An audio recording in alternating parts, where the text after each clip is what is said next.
नमस्कार, मेरा नाम आर्यन है। आप फर्स्ट बिहार झारखंड देख रहे हैं। 2020 के चुनावी परिणाम के बाद लगातार हर राजनीतिक दल समीक्षा बैठक कर रही है और त्रुटि ढूंढ रही है कि आखिर कहां चूक हुई 2020 के चुनाव में। बात अगर एनडीए की जाए तो जनता दल यूनाइटेड का परफॉर्मेंस सबसे ज़्यादा खराब रहा और महज 43 सीटें जेडीयू जीत सकी। वहीं अगर महागठबंधन खेमे की बात की जाए तो कांग्रेस ने 70 सीटों पर अपने उम्मीदवार उतारे थे और 19 सीटें ही जीत पाई। इसके बाद जनता दल यूनाइटेड के जो राष्ट्रीय अध्यक्ष थे नीतीश कुमार, उन्होंने कुर्सी से उस पद से स्टेप डाउन किया और पार्टी की कमान आरसीपी सिंह को दी। लेकिन अभी तक कांग्रेस की तरफ से किसी ने भी हार की जिम्मेवारी नहीं ली है।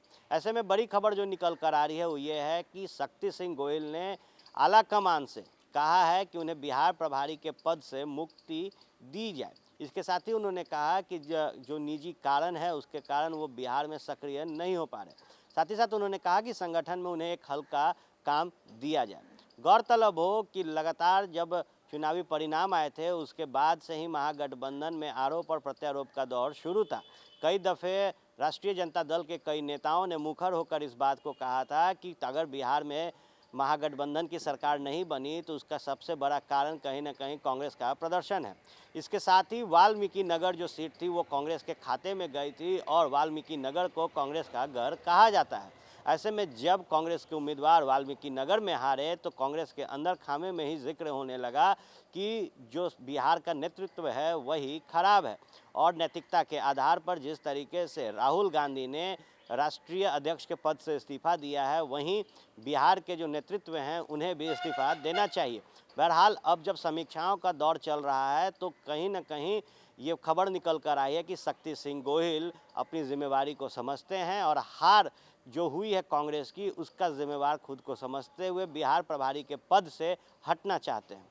वहीं अगर बात की जाए तो इससे पहले भी कई दफ़े कांग्रेस के अंदर खामे में ही इस बात का जिक्र हुआ था कि अगर कांग्रेस की इतनी बड़ी हार हुई है तो उसका जिम्मेवार कहीं ना कहीं बिहार के जो नेतृत्व हैं वही हैं, क्योंकि सीट शेयरिंग को लेकर या फिर जो उम्मीदवार विभिन्न सीटों पर उतारे गए थे उनको लेकर कई बार सवाल कांग्रेस के अंदर ही उठे थे। अगर बात की जाए कई सीटों की तो पैराशूट कैंडिडेट उतारे गए थे और यही कारण था कि कांग्रेस के अंदर खेमे में ही लगातार जो बगावत के सुर थे और जो विरोध हो रहा था वो बता रहा था कि कांग्रेस का जो प्रदर्शन रहा है उससे बिहार कांग्रेस के कई नेता और कार्यकर्ता खुश नहीं थे। लेकिन बड़ी खबर कि शक्ति सिंह गोहिल ने खुद को बिहार प्रभारी के पद से मुक्त करने के लिए आला कमान से कहा है और देखने वाली बात होगी कि अब जब शक्ति सिंह गोहिल ने खुद को बिहार प्रभारी के पद से हटाने के लिए कहा है तो उनके बाद उनको कौन सी जिम्मेवारी दी जाती है। तमाम जो राजनीतिक गलियारों की खबरें होंगी या फिर क्राइम से जुड़ी हुई सबसे पहले आपको फर्स्ट बिहार पे मिलेगी। बने रहे फर्स्ट बिहार के साथ।